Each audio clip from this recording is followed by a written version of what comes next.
Bahwa pada saat dari dulu apalagi sekarang ini harga tanah yang sangat meningkat, banyak mafia-mafia tanah yang memanfaatkan situasi ini khususnya kepada lokasi tanah yang betul-betul potensial, yang nilai jualnya tinggi. Dia bermain, dia lihat, dia intip ini.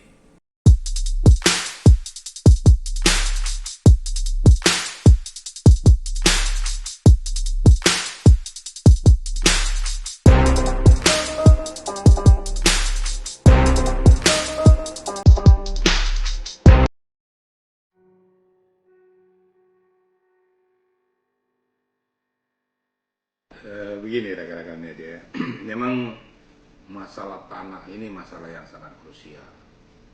Yang pertama perlu saya jelaskan dulu, itu pentingnya kita meningkatkan status tanah tersebut menjadi SHM sehingga tidak bisa diganggu gugat. Kadang-kadang si pemilik tanah yang sesungguhnya dia lupa akan hal ini.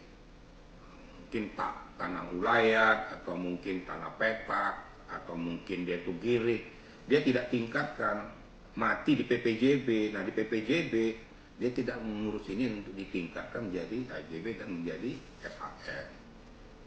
Kita tahu, kita gak usah menutup mata lah, bahwa pada saat dari dulu apalagi sekarang ini harga tanah yang sangat meningkat, banyak mafia-mafia tanah yang memanfaatkan situasi ini khususnya kepada lokasi tanah yang betul-betul potensial, yang nilai jualnya tinggi.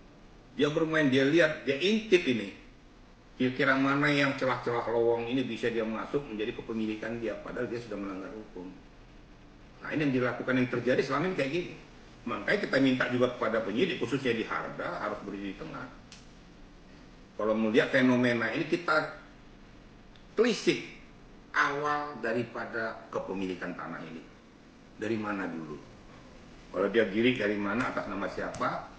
Kemudian letak daripada lintang utara siapa di sana, lintang selatan siapa, kemudian siapa orang-orang yang bertanah di sini. Tiba-tiba ada tengkulak datang atau mafia masuk ke dalam lokasi itu, mengaku sebagai pemilik tanah tersebut. Dan banyak terjadi di Jakarta. Saya sudah menangani kasus yang di Sudirman itu, sudah saya tangani itu. Itu milik daripada rakyat, tapi dimainkan oleh orang-orang tertentu. Tapi sudah saya selesaikan semuanya, sudah tuntas. Waktu Karwasidik saya gelar, saya dudukkan permasalahannya. Kalau memang itu milik rakyat, jangan kebiri. Apalagi rakyat yang di bawah garis kemiskinan dan kebetulan dia tuh orang-orang Betawi asli yang tidak ngerti hukum. Bela dong. Jangan gara-gara dia buta hukum, kemudian kita putus karena kita bekerja sama dengan tengkulak ataupun mafia-mafia tanah yang menghalalkan segala cara untuk mengambil keuntungan daripada tanah tersebut.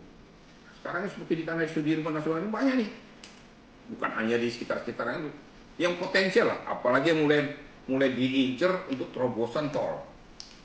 Ini kan pasti kan nilainya kan naik nih, NJP-nya naik. Nah ini hati-hati para pemilik tanah, apalagi orang-orang desa itu. Di sinilah kesempatan-kesempatan mafia tanah bermain, seolah-olah seolah-olah minjamkan uang, seolah-olah mau membantu kemudian meminta dia punya girik supaya diuruskan. Atau seketika diberikan ini, dia urus sendiri ke BPN jadi hak milik dia. Ini orang-orang jahat kayak gini sebenarnya harus diberikan sanksi seberat-beratnya. Dia menari-nari di atas penderitaan daripada rakyat yang sebenarnya pemilik harta yang sah. Kira-kira gitu ya.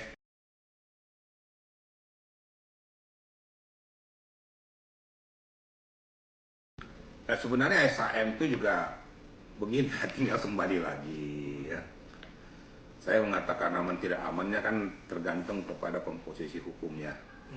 Kadang-kadang dia keluarkan tuh karena data-data yang dia bawakan tuh apakah itu tanda tangan asli dari pemilihnya atau enggak, kita juga nggak ngerti. Ditingkatkan ke atas menjadi SHM. Nah ini di ketelitian daripada BPN sangat dibutuhkan. Sebelum mematok dia jadi SHM, dia akan lihat pemilik sesungguhnya siapa, yang mengajukan siapa. Orang ini berdomisili di situ enggak? Kemudian kalau memang dibeli dengan dasar apa belinya, bagaimana nilai jualnya, harus dicek dong ke bawah. Sehingga mendudukan SHM itu enggak sembarangan. Nanti pada saat SHM sudah dimunculkan, penggugat muncul, sementara dibikin tanda kutip dulu bahwa ini tanah bermasalah, padahal SHM dong. Yang salah siapa? Ya pemerintah. Kenapa segampang itu memberikan SHM kepada status tanah yang seharusnya bukan milik yang bersangkutan? Banyak terjadi nih. Nah ini yang diharapkan penegakan hukum yang equal. Tolonglah bahwa kita aparat-aparat yang bergerak di bidang itu, baik itu di Harda maupun di BPN maupun di pengadilan untuk memutuskan status tanahnya berhak atau tidak, betul-betul berpihak kepada kebenaran dan berpihak kepada yang merupakan pemilik yang sah. Kira-kira gitu ya.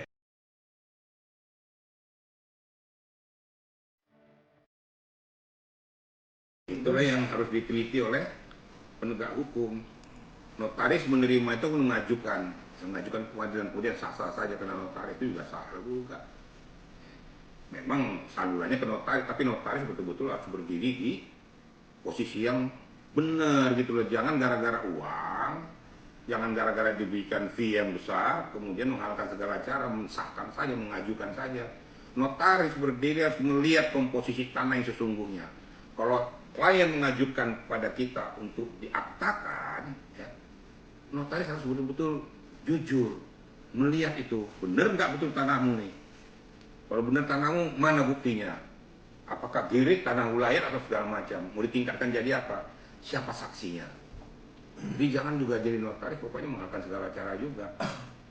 Saya nggak sebut lah apakah siapa notarisnya, tapi ada aja oknum yang melakukan ini. Saya minta penegakan hukum jadi tegakkan. Nah kalau di bagian harga itu kalau memang ada ya disikat lah. Jangan diberikan ampun kepada orang-orang yang memainkan hak-hak orang lain. Apalagi orang-orang yang betul-betul membutuhkan perlindungan hukum. Biasanya orang-orang pemilik tanah yang sekarang ini adalah orang-orang rakyat jelata, orang-orang rakyat biasa yang nggak ngerti hukum. Dimainkan cuma tengkulak dan mafia.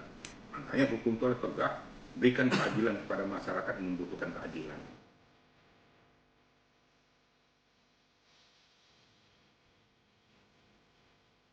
Memang notaris memang sebagai salurannya. Saluran untuk mengesahkan hak kepemilikan atas tanah itu kan memang sudah dilindungi undang-undang. Kalau masalah kuasa hukum itu kan berbeda.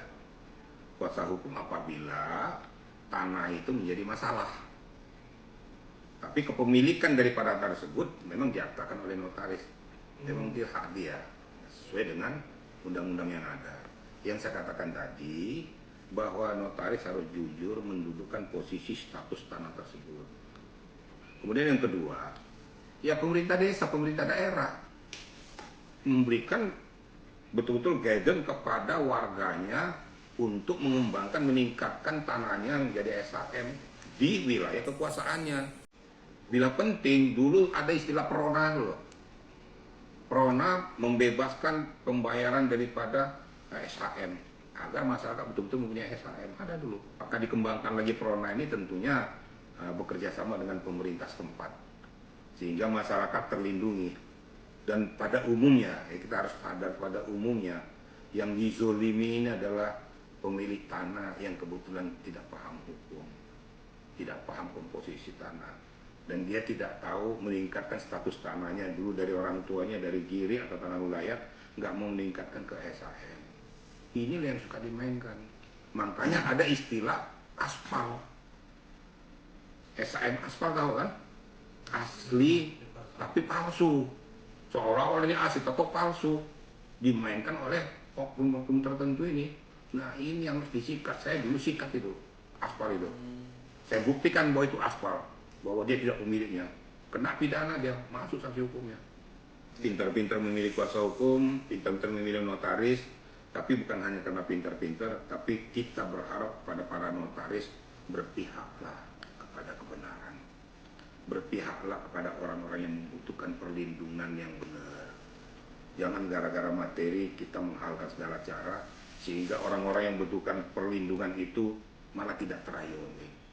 Pintar-pintarlah kuasa hukum, berdirilah kau di atas yang benar. Siapapun yang kau bela, ingat yang kau bela adalah hak-haknya. Ini pada kuasa hukum, bukan membela perbuatannya, tapi membela hak-hak daripada klienmu. Ya kalau dia membunuh, terus kau bela perbuatannya, ya kita berdosa. Nggak boleh. Tapi kalau hak-haknya kita bela itu betul. Ini yang harus kita luruskan. Kadang-kadang susahnya pengacara ini sudah salah pun dibener-benerin.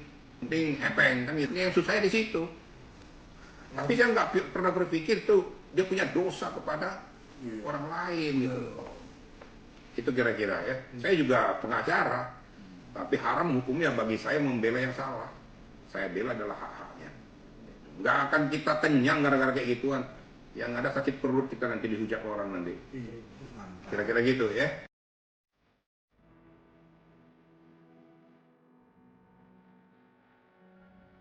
Bagi saya pribadi, saya adalah warga masyarakat. Saya bertindak untuk masyarakat.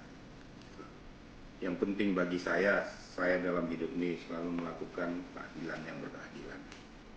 Jangan selalu kita berpikir karena materi kita membuat suatu terobosan hukum. Itu yang paling pantang. Karena dosa kita bukan hanya di dunia.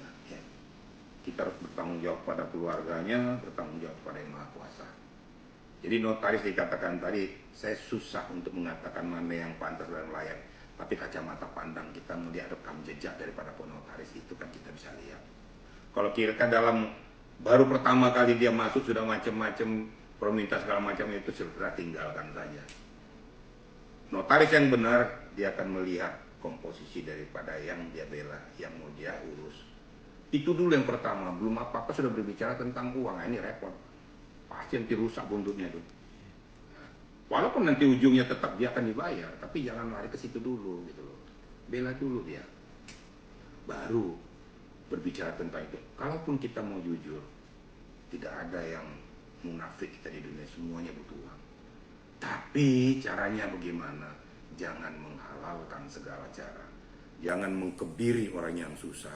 Jangan menyakiti orang yang meminta perlindungan kepada kita. Itu yang paling penting. Karena hidup kita di dunia cuma sebentar.